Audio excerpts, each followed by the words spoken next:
boa noite. Na semana que vem, os olhos do mundo se voltam para a Rússia. Vem aí mais uma Copa do Mundo. Mas que país é esse? 2 vezes maior que o Brasil e tão cheio de história. Viajamos entre 2 joias, Moscou e São Petersburgo. O dourado da realeza esconde uma novela de época, intrigas e amores na corte imperial. Os segredos do verdadeiro estrogonofe e as cores e sabores dos mercados populares. Em Moscou, os palácios do povo.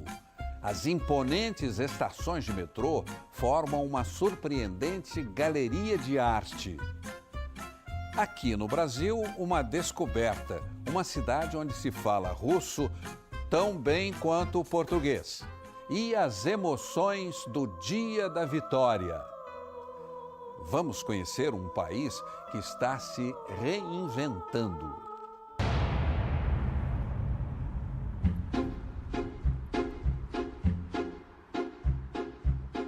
É um mergulho na história da Rússia e do mundo.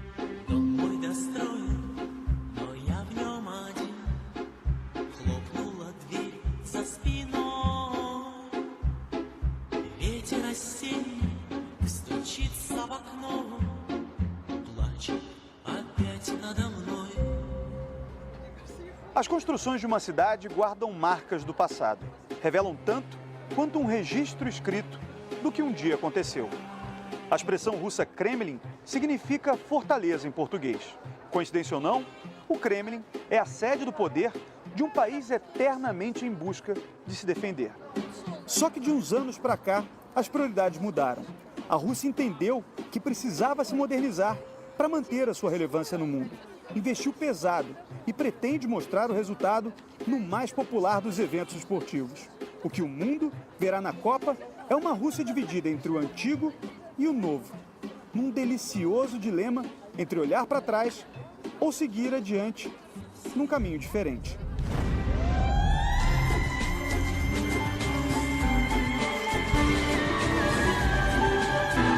A Rússia dos palácios, que agora arranha no céu. É a 11ª economia do planeta. Atravessou do socialismo ao capitalismo, mas nem a dança do tempo mudou a certeza. Os caminhos começam dentro destas muralhas. Todo mundo sabe, o coração tem moradia certa. Fica bem aqui, no meio do peito. Esses versos do poeta russo Mayakovsky reafirmam os sentimentos de um povo conhecido por escondê-los. Aqui é o coração da Rússia, a Praça Vermelha, onde a cidade mais importante do país nasceu. Aqui, o sentimento deles em relação a tudo que a Rússia representa bate mais forte no peito.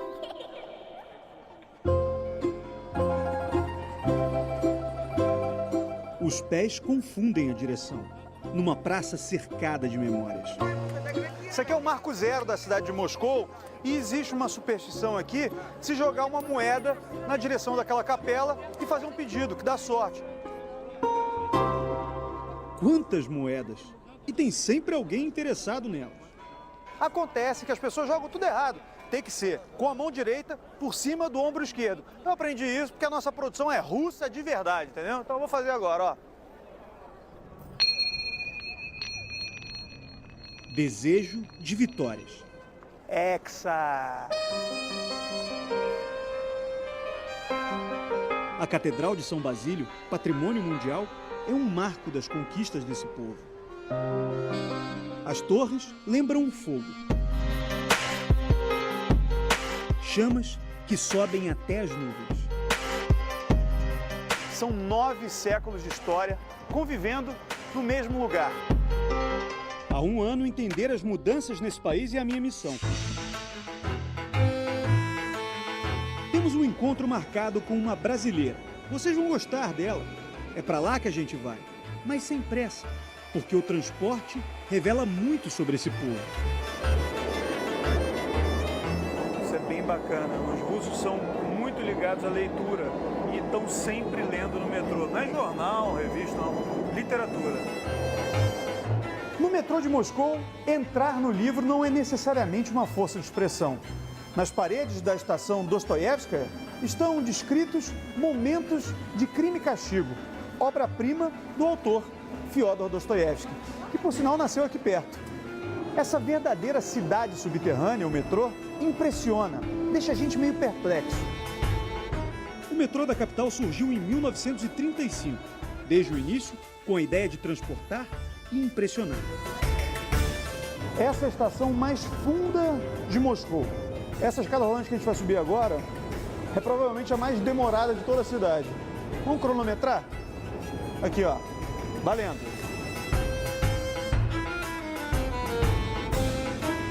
É alto pra burro. Muito alto.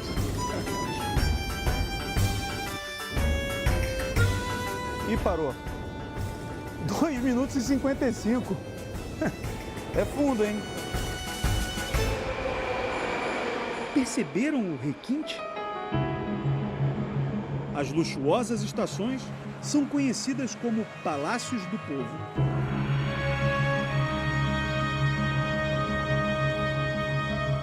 Joseph Stalin, o ditador que elevou a União Soviética ao status de superpotência, idealizou um museu subterrâneo. Estátuas de bronze se rendem à força dos trabalhadores. No vai-vem, tocar as obras de arte dá sorte. Até dentro dos vagões, jovens artistas expõem suas primeiras aquarelas.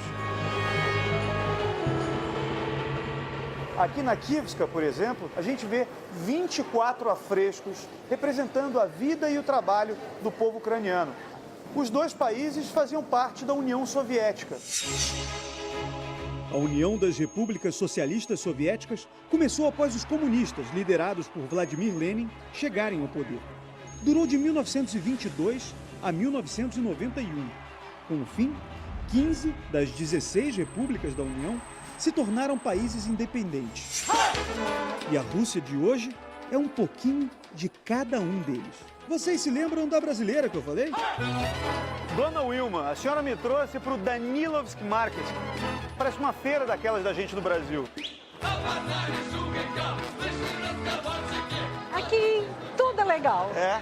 Eles arrumam uma barraca dessa, olha o capricho. Cada damasco bonito. Olha. Então, damasco são frutas desidratadas. Eu acho uma obra de arte, uma barraca assim, dessa. Também. Os temperos. Dona Wilma é mineira e aventureira. Já morou em Nairobi, no Quênia. Há quase 3 anos está descobrindo a Rússia. E todas essas cores. Eu vejo que eles têm muito essa frutinha aqui, né? Mirtilo, né? Mirtilo. Suco de romã. Suco de romã. Ah, Atlitna! Gabarito para Portugal, Skilje. Romã é uma fruta difícil, assim, lá no Brasil de achar, e eles fazem bastante aqui. Tem queijos com frutas. É? Delicioso. Quer experimentar? Eu quero. Mas desgire com frutos. E lá vai a Dona Wilma praticar o esporte preferido dela. Você é Esse meu... com fruta. Esse é com fruta. Eu sou seu provador. Meu provador oficial.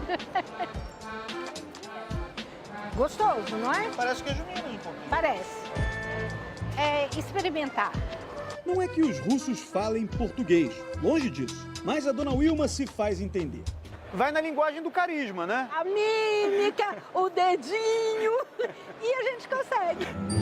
Quanto custa? Ela pergunta, mas será que compra? Especível Bolshoi.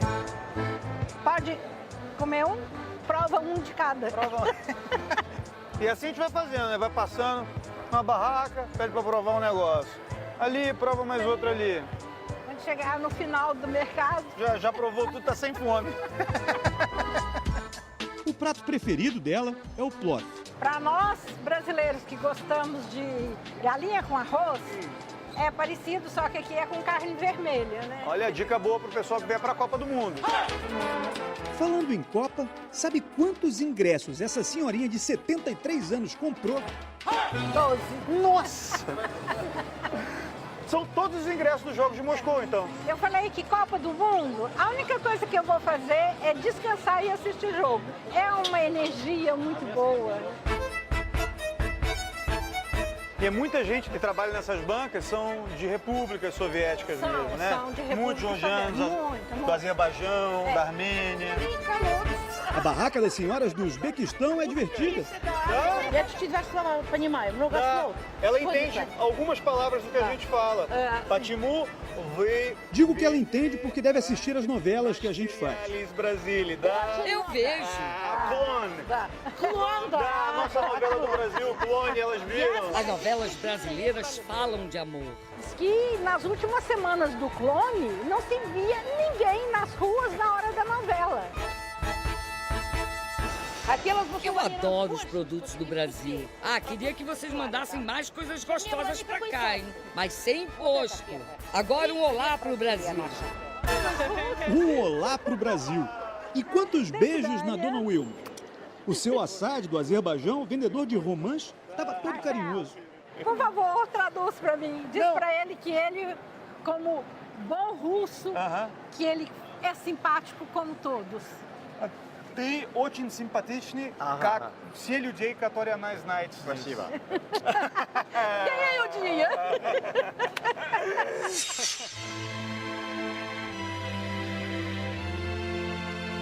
Voltamos aos tempos de ouro. Dos desejos de um imperador, surgiu a joia da coroa russa. Pedro o Grande criou uma cidade com brilho intenso. 1703 é o ano de fundação da cidade imperial russa. Daqui, a dinastia Romanov, a mais longeva da Europa, comandou o país em boa parte dos 303 anos em que esteve no poder. Essa é a história de uma família marcada por intrigas, traições, amores e amantes. Uma novela de época para ninguém botar defeito. E o cenário principal dessa trama está bem aqui, o Palácio de Inverno. O Hermitage é hoje um dos museus mais importantes do mundo. Boa parte da corte vivia aqui.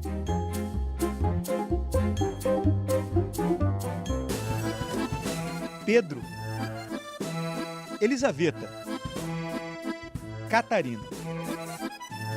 Um trio que garantiu um século animado na Rússia. Catarina a Grande nasceu onde hoje fica a Alemanha. O que vemos no Hermitage é o refinado gosto de uma imperatriz estrangeira, que tomou o trono do marido com a ajuda de um dos amantes, Grigori Orlov. Mas quantos ela teve? Isso não é pergunta que se faça a uma rainha. A resposta se esconde entre 360 salas e mais de 3 milhões de obras de arte. A história diz que foram 12 amantes, 3 antes de a Catarina virar imperatriz e 9 depois. Eles tinham um quarto aqui no Palácio de Inverno, a relação era bem próxima da imperatriz. E muitos mantinham a relação com a Catarina mesmo depois de abandonarem o cargo, como Potiomkin, dono desse relógio aqui. É uma complexa engrenagem que dá vida a um pavão de ouro. Um presente comprado pelo amante para impressionar a rainha. Aqui, há mais de 200 anos, ele relembra essa paixão. Amar? Pra quê? Por um tempo não vale a pena. E para sempre é impossível. Ah, os amores da corte.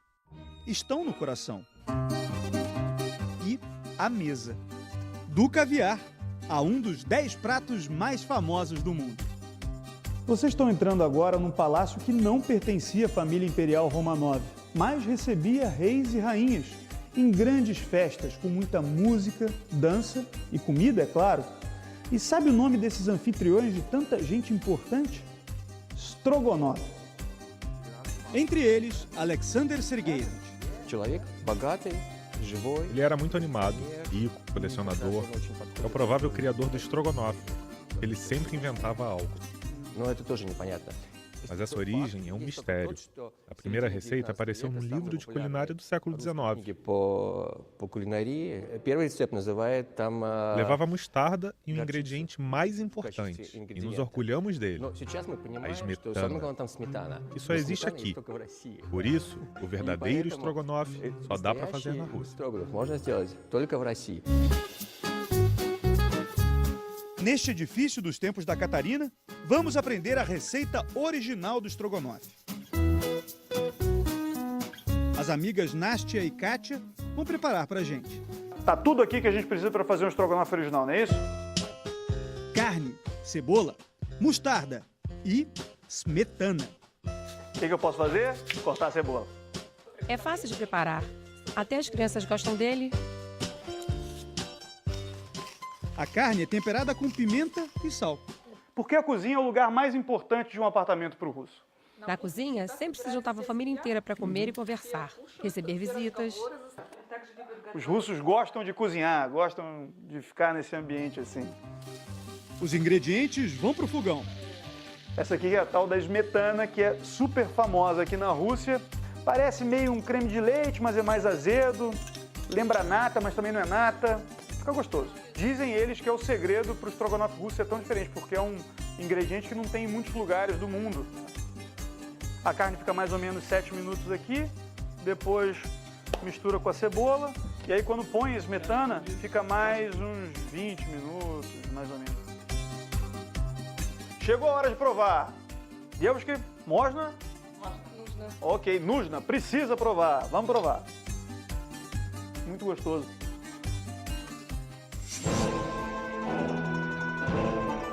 Navegamos pelo rio Neva, em busca de outra pérola da Rússia. Essa viagem de 40 minutos traz a gente para a entrada do Golfo da Finlândia, que fica a mais ou menos 300 quilômetros da capital finlandesa, Helsinki. Na virada dos séculos 17 para o 18, a Finlândia fazia parte da Suécia, que era a principal inimiga da Rússia, e vivia tentando atacar essa região onde hoje fica São Petersburgo. Por isso, o imperador Pedro Grande, para controlar também a entrada dos suecos por esse canal, resolveu morar aqui, no que para muitos é o palácio mais bonito da dinastia Romanov. Peterhof, o Palácio de Verão. É um patrimônio mundial. Os jardins de Pedro se espalham por 10 quilômetros quadrados até encontrar o Mar Báltico. E a gente vê fotos, pinturas, na verdade, dos imperadores todos, em várias fases da vida. Acima do trono vermelho está a Catarina, a poderosa imperatriz. Ela conseguiu expandir as fronteiras da Rússia para o sul. Teve muitas conquistas militares. Dá para acreditar num lugar assim? Cheia de detalhes dourados. Isso já é uma marca da Elizaveta. Elizaveta, a terceira personagem dessa novela, deu charme ao lugar. Essas estátuas douradas, símbolos do Palácio de Verão, não são do tempo do Pedro Grande, são do tempo da filha dele, Elizaveta, que também foi imperatriz da Rússia no século XVIII. Por sinal, Elizaveta foi muito conhecida por festas bem animadas, em que algumas vezes os convidados eram obrigados a trocar de gênero. Os homens se vestiam de mulher e as mulheres de homem. Ela descobriu que ficava bonita em trajes masculinos. A gruta debaixo do palácio recebeu festas bem modernas para a época.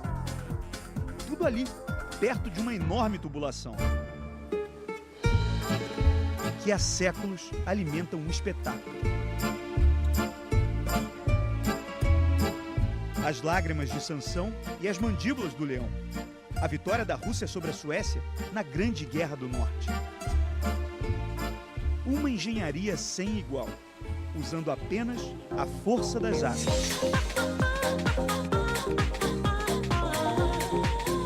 São Petersburgo brilha, dia e noite.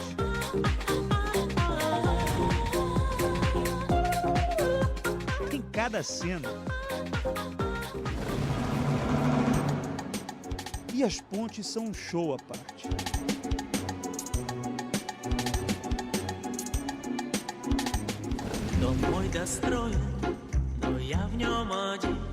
Em Moscou, a Praça Vermelha está dourada. As luzes modernas hipnotizam. Mas não são as únicas iluminando ideias por aqui. Há um ano, esses jovens se encontram para uma dança diferente. O fogo nos atrai, porque sempre foi considerado um elemento não domado. E aqui, a gente consegue ter eles nas mãos, pode sentir. E ele não queima, ao contrário, vira uma parte de nós.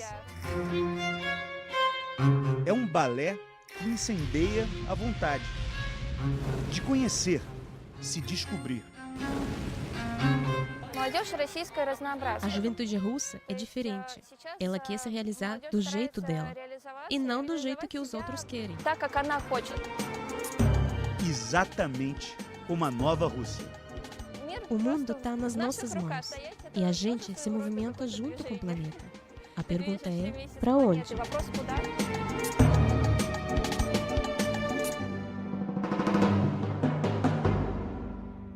Os ventos da mudança não eliminam as tradições.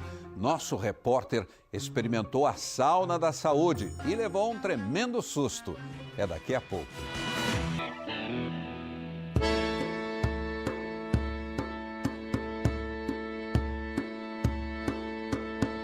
Seguimos nas descobertas. Vamos explorar um símbolo da Rússia em transformação. Não estranhe esse lugar com construções de arquiteturas bem diferentes. Esse aqui é o Kremlin de Ismailovo, um centro cultural construído entre 1998 e 2007 para falar sobre as culturas dos diferentes povos desse imenso país.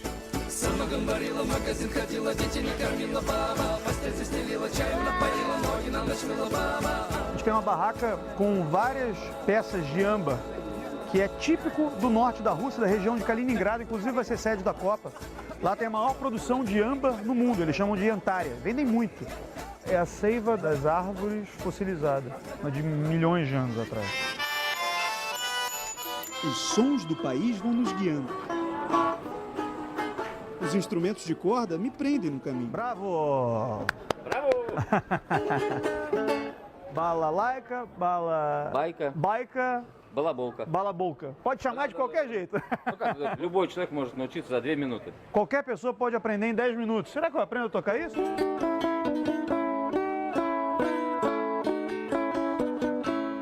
Супер. Nesse imenso mercado de pulgas, dá para garimpar tesouros.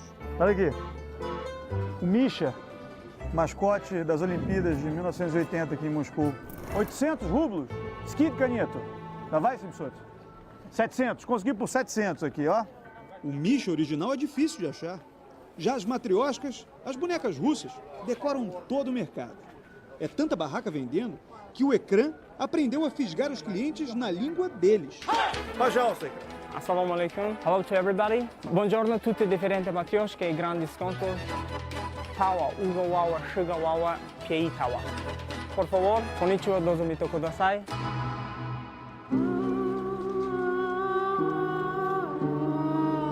O tempo, as mudanças, o duro nascimento da nova Rússia.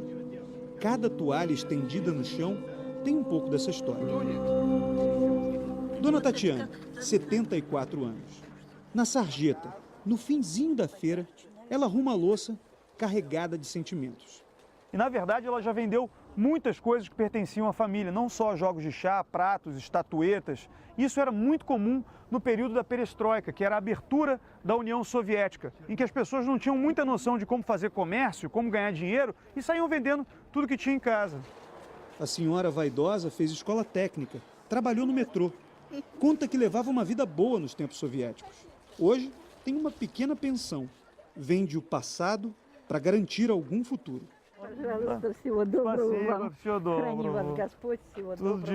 Tudo de bom, Tatiana. Спасибо. Depois que as nossas câmeras desligaram, Dona Tatiana me deu essa xícara de presente. Eu me emocionei um pouco aqui, porque a pessoa tem dificuldade, assim, sabe, para viver. Ela nem tentou me vender, ela me ofereceu um de presente. E eu sei a dificuldade que essas pessoas têm. É o símbolo dessa transição muito dura que o país viveu. E ela, na verdade, ela é uma pessoa otimista, ela fala bem do país, ela fala bem de tudo. Dois lados da mesma Rússia.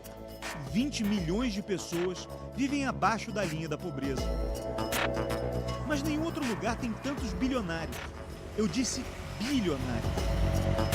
Só que a maior preocupação não é a desigualdade social. A grande questão em relação ao momento do país diz respeito à liberdade de expressão. Parque Gorky, o mais importante de Moscou.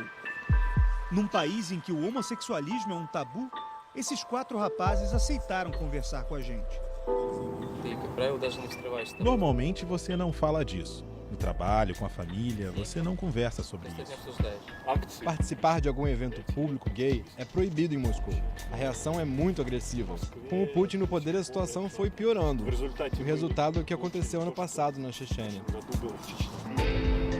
A Chechênia é um território russo de maioria muçulmana na região do Cáucaso. Com a bênção de Vladimir Putin, o governo da família Kadyrov segue as próprias leis. É acusado de perseguir, torturar e até assassinar homossexuais em prisões secretas. Nós sabemos que 119 pessoas foram levadas e isso ainda continua acontecendo.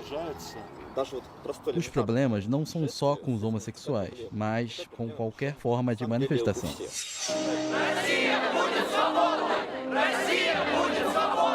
Registramos isso bem de perto. Foi durante as nossas gravações em São Petersburgo.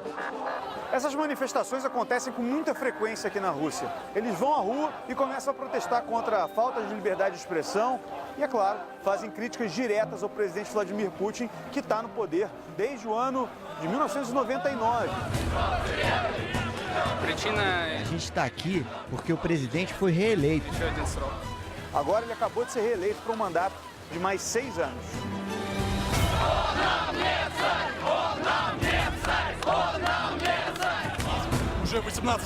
Esse czar está no poder há 18 anos.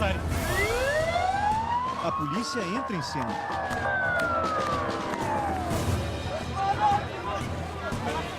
Os manifestantes perdem a voz. Mas nós não podemos misturar as coisas. Tem um país e tem um governo. E esse país tem uma história enorme, de muito orgulho. Pegamos a estrada em direção ao campo. Está passando por uma região fora de Moscou em que há muitas dátias, que são as casas de campo. E a maioria delas foi dada pelo governo, tanto no período soviético como anteriormente. Chegamos a Kubinka, cidade pequena, entre lagos, a 45 quilômetros da capital. Evgeny, очень приятно. Спасибо. E Evgeny é um funcionário público. Nos convidou para conhecer a dátia dele. Com esse forno do Uzbequistão, eles conseguem fazer pão, carne. Estou interessado nisso. Uma recepção incrível pra gente, com cerveja caseira, um crustáceo tipo um lagostim, da região lá do norte, perto da Finlândia. Cebola da Crimeia, essa daqui, ela solta toda assim, fica bem doce. Ele falou que a casa foi toda construída de madeira. Em estilo siberiano, toda feita de pinheiros da Rússia. O Evgeny tem uma paixão: produzir bebidas em casa. Limoncello, cerveja, vinho. É a vez da mais popular entre os russos, o samagon. Já foi chamado de vinho de pão, porque é feito de centeio. Na época dos czares era o que a nobreza da Rússia bebia, dos tempos de Pedro até Nicolau II. Tudo é feito nos fundos do quintal. E aqui está o centeio depois de ser moído, e tem um cheiro muito forte de pão, mas muito limpo também. E todas as bebidas que o Evgeny produz aqui partem disso. Essa é a matéria-prima. O samagon do Evgeny foi eleito 2 vezes como o mais puro da Rússia. Mas ele ainda tinha uma surpresinha. Olha só, gente. Eu fui convidado para banha russa. É uma espécie de sauna, um pouquinho diferente. Agora eu vou ficar uns minutos aqui dentro, a 60 graus. Vamos ver quanto eu aguento, né? Depois eu saio aqui e você veja. É meio esquisito.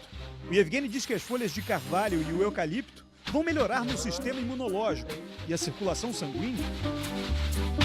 Eu só não sabia que ia apanhar. Uma surra aqui dentro. Mas o pior viria em seguida. Depois de apanhar que nem doido aqui... A ordem é para mergulhar rápido na água a 4 graus.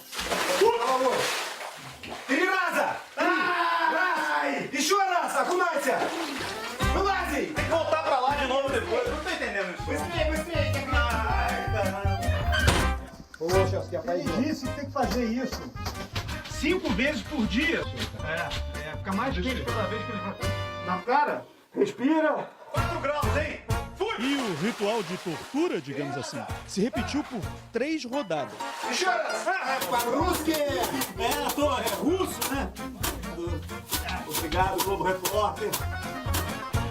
Não achei que eu fosse apanhar tanto, né? Mas é a tradição deles. E como se diz no Brasil, depois de um presente como esse, né? De cavalo dado, não se olha os dentes. Então, já que foi o presente, eu tenho que aceitar. As conquistas no espaço e as emoções do dia mais importante do calendário russo. Você vai ver já já.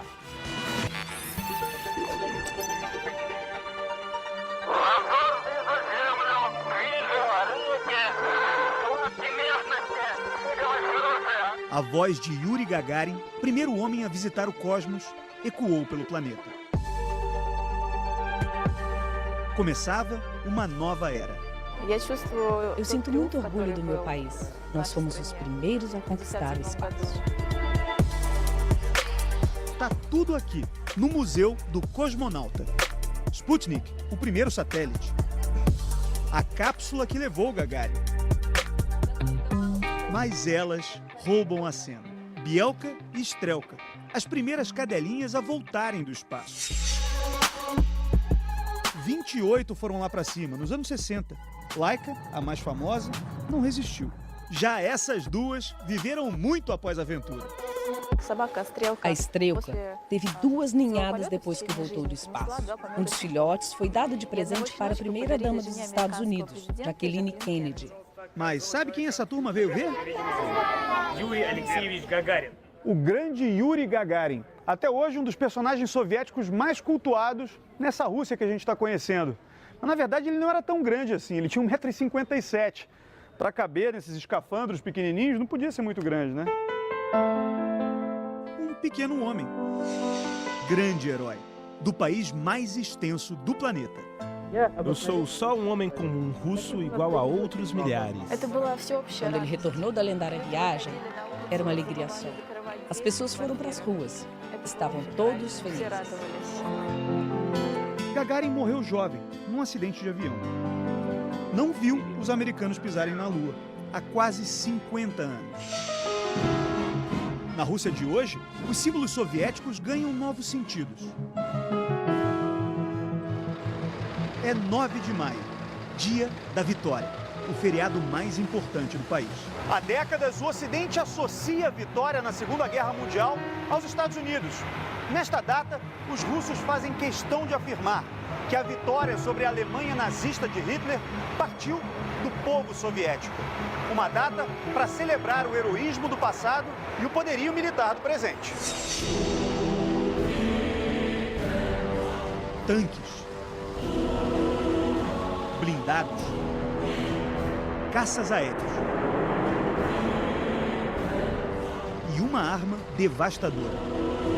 Satã. Os russos garantem que esse míssil pode viajar de Moscou a Washington, capital dos Estados Unidos. Os atiradores estão posicionados. O homem mais poderoso da Rússia vai falar.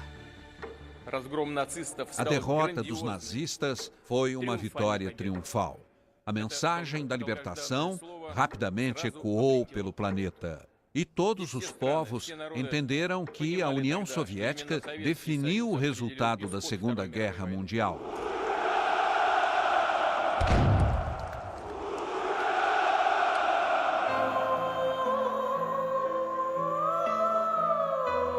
Segundo dados oficiais, 8 milhões e 700 mil soldados do Exército Vermelho morreram naquele período. Mas organizações internacionais de direitos humanos dizem que esse número passa de 26 milhões. 4 vezes mais do que o número de mortos da Alemanha na Segunda Guerra Mundial. Por isso, por aqui é comum ouvir que cada família soviética perdeu pelo menos um ente querido na Grande Guerra Patriótica. O resultado disso é uma reverência sem fim. Na chegada à Praça Vermelha, quantos sentimentos.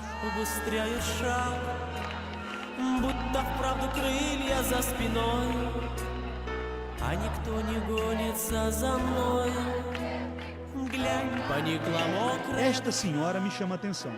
Diante das lágrimas da menina, oferece carinho. Ela também chorava nessa idade. Meu pai foi para a guerra aos 21 anos, antes de eu nascer. Ele não me viu e eu não o conheci também. A cada 9 de maio, eu me sinto perto dele.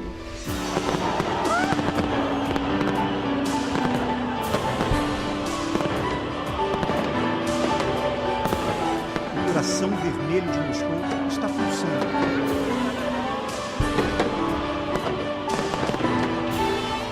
A Rússia, nesta noite, é uma explosão de emoções.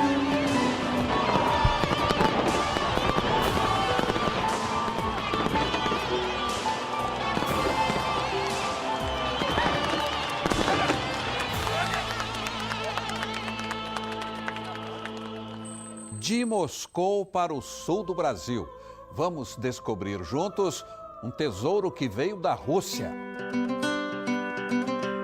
1, 2, 3 e a 4ª geração já está a caminho. É menino? É menino. É menino? Rapaz, vai passar. Qual é o nome? Vai ser Taylor. Taylor? Sim, Taylor, filho da Vanderleia e do Jonathan. Jonathan, que é filho da Márcia, e neto da Ana Teresa e do senhor Gregório Gritsenko. Ah, Gritsenko. Agora já parece que a gente está falando russo. Dos próprios Gritsenkos, tem vários que foi mudando na documentação, na hora de fazer a documentação saiu errado, né? Então tem Gritsenko, Kutchenko, Orizenko, mas é tudo da mesma família. Sobrenomes de A a Z, devidamente catalogados. Babenko, Basila, Beloz, Bondarenko, Braslovs, Budinsky. O Z é de Zabolotsky. E esse Zabolotsky, o senhor Jacinto Anatólio, é filho de russos. O primeiro da família já nascido nesse pedacinho de Rússia ao sul do Brasil.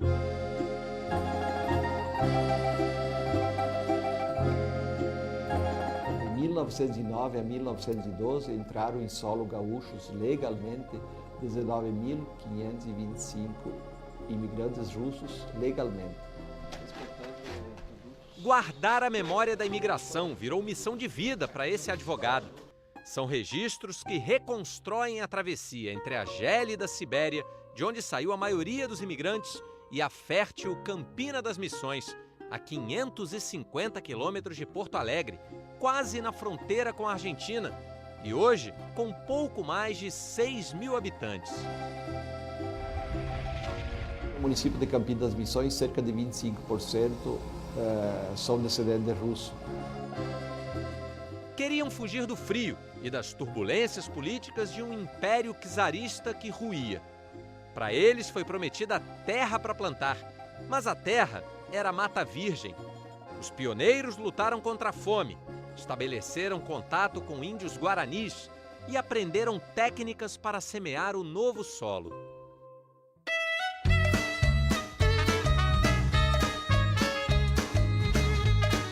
Até que, às custas de muito suor, as colheitas passaram a prosperar.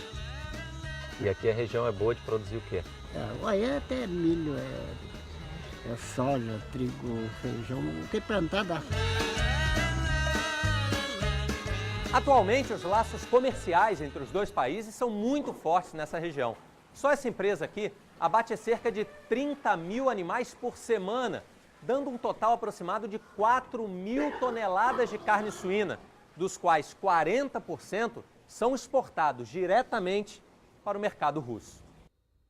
A carne que fica mata a fome e a saudade vem da mesa, outro laço russo-brasileiro. Geração em geração, até que dos nossos avós e dos nossos bisavós.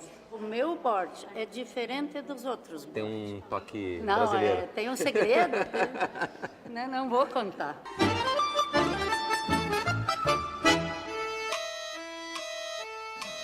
A sopa à base de beterraba alimenta o corpo. A dança alegra a alma e transmite aos descendentes um dos maiores orgulhos russos.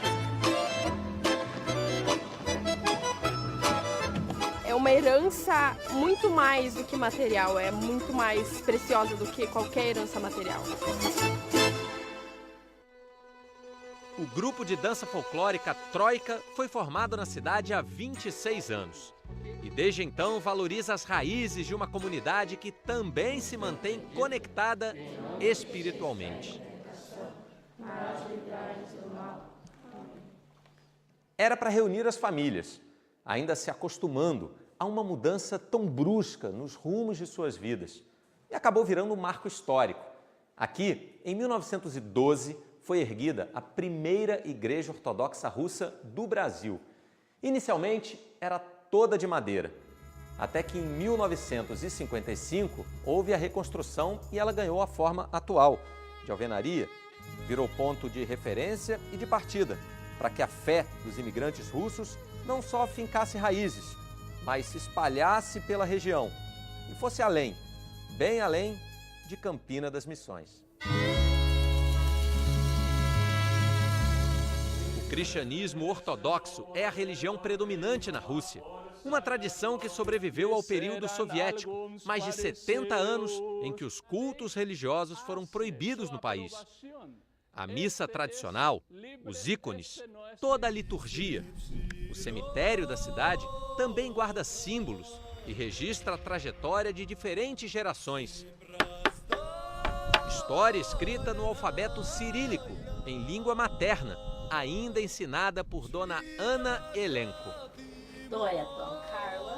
Minha mãe era russa, ela era professora na Rússia. Só que eu perdi minha mãe já há muitas décadas. Aí eu não tinha com quem falar. E é na varanda de Dona Ana que os netos Estefânia e Rafael se juntam aos vizinhos e a quem mais quiser ao menos conhecer o beabá do idioma dos antepassados. Os mais dedicados podem até acompanhar o canto do Gustavo Kunz. Aos 12 anos, em russo perfeito, o Gugu Gaiteiro é uma síntese dessa tradição que se renova, do apreço e respeito a um passado que vislumbra o futuro no horizonte da Campina.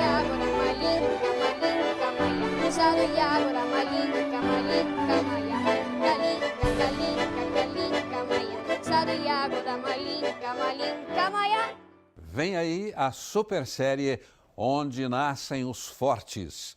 Um bom fim de semana e até a próxima sexta.